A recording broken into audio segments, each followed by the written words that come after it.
How's it going, campers? What is that old saying? Rode hard and put up wet. That's what I'm feeling this week. Pushed a little too hard, but I got a few things answered.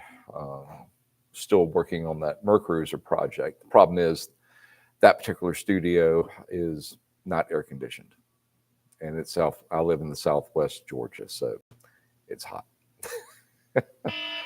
That and got a little bit of editing done, although there was a problem with the software I was using. So that was a little bit frustrating. Then I was working on my own car stuff at night. So I got somewhere on it. Don't even want to go into everything I found on it or what the problem was. I just couldn't believe it when I found it.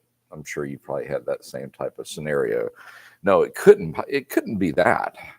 And then after you eliminate all the other possibilities, that is exactly what it turned out to be. So, oh boy, what a week! What a week. So let's get a few questions answered. And fortunately for me, Hank is back in the picture, and he has been kind enough to load me up with some questions that got sent in, and I'm going to do my best to answer those because, of course, I didn't read them first. So we'll see how I do on a cold read. Hopefully there was nothing in here that I said I was going to do research on because I failed to do so. I'll go ahead and admit that.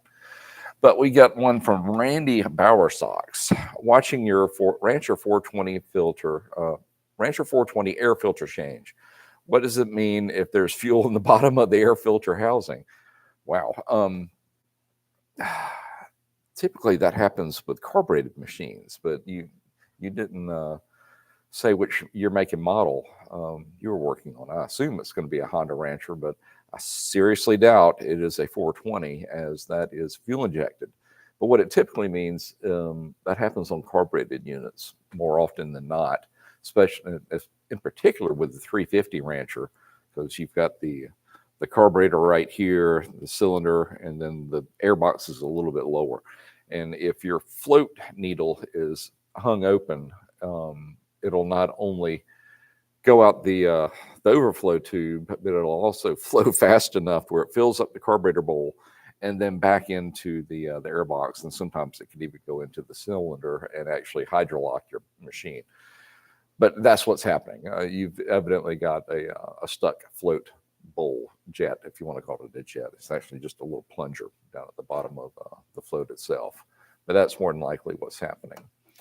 Alejandro Martinez, I have another Honda Rancher. I have a Honda Rancher, and there's absolutely no power going to the dash or lights. It has a good battery. Any idea what is going wrong? My first inclination would be a blown fuse, more than likely. And Hank, if you would drop that, we've done this on so many machines. I think this is one of our oldest videos. Help My ATV Won't Start, and I believe we did that one.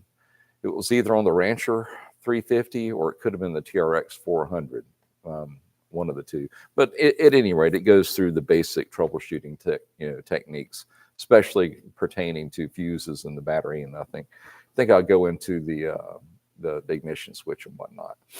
But more than likely, it's going to be a main fuse going up to the control, or the dash, as you call it, and the lights. Jake 2020, I have an 03 Suzuki GSX-R 1000. It will turn over but not fire up.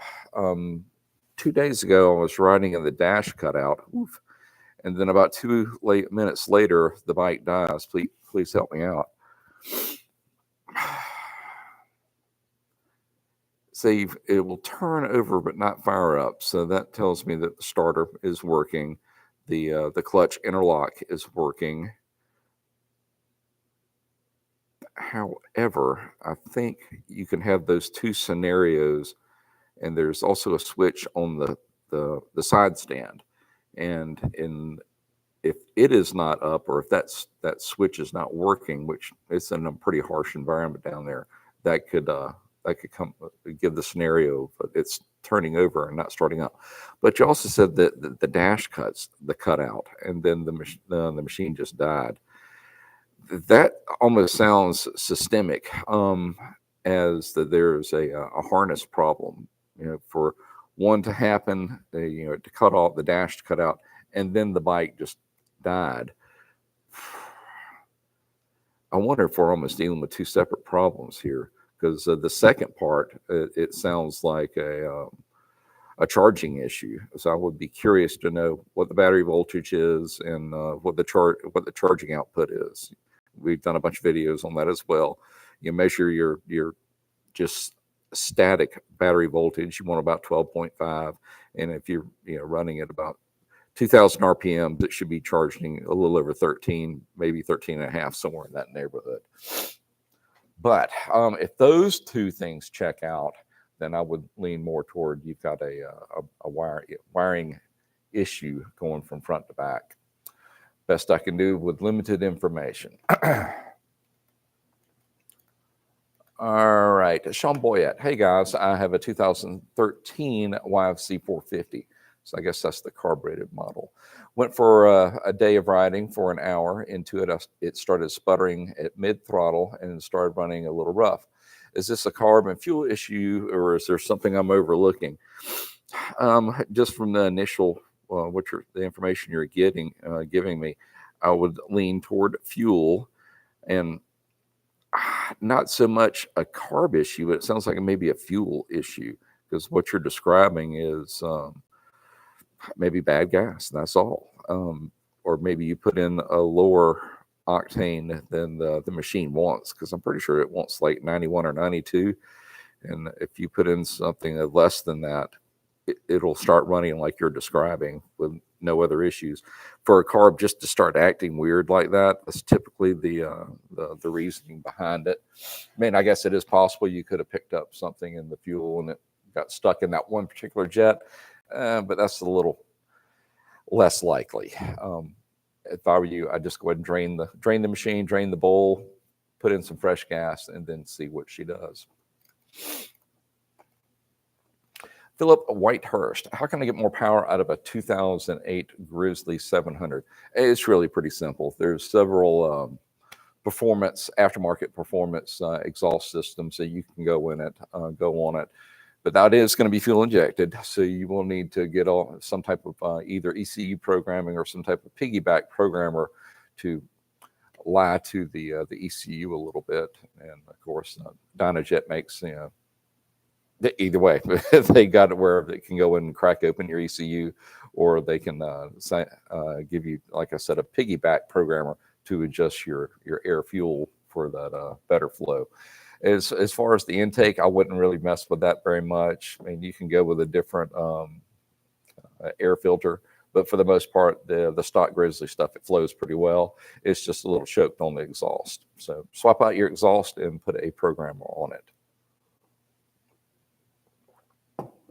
Clint Critton Off-Road. Hey, John, I have an 04 CRF 450R. It seems to have bonkers amounts of compression, and I have to use the decompression lever to start hot or cold. Is there something wrong here? No, they're just bears to start. That 05 I did. When it came time to finally start that thing after doing a complete rebuild, I had an older pair of motocross boots, and that thing kicked back on me so hard, it actually broke the bottom of these ancient boots I was wearing. So I had to get a new pair before I could actually get it started again. So no, yeah, those things are high compression. You could even go further up to like 13.5 to 1 on these things, but good luck with that. But yeah, they're just, they can be tough to start, especially the 04, 05s. It was going back. Wish I would have bought a little bit newer machine that had electric start. My joints just can't handle it anymore, you know? But hey, motocross is a young man's sport, and I'm no longer a young man. They say with age comes a cage, and I got no problem with that. All right, let's see what all we've got for this week. All right, Hank. I'm over on Skype. Huh. Just one so far. I guess he hasn't finished bringing in the new stuff. Well, Johnny Stoltz is asking me. I have a Honda Rancher 350. It doesn't idle smooth and has hiccups until it dies. Higher RPMs, it runs fine, although it has a loud pump when decelerating when driving. All right. Well, it sounds like your intermediate circuit is probably stopped up on it. So more than likely, you just need to do a good carb clean on it. I mean, it's not going to be that tough.